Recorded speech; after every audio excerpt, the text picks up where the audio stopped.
ఒక్క ఐస్ క్రీమే ఉంది కదా, నువ్వు తెచ్చేసుకున్నావు. మరి అక్కకి ఐస్ క్రీమ్ లేదు, ఏం చేస్తావు ఇప్పుడు? ఏం చేస్తా?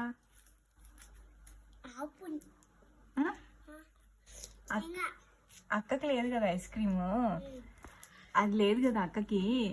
మరి నువ్వు ఒకటే తినేస్తున్నావు, అక్కకి ఎట్లా షేర్ చేసుకుంటా అక్కతో?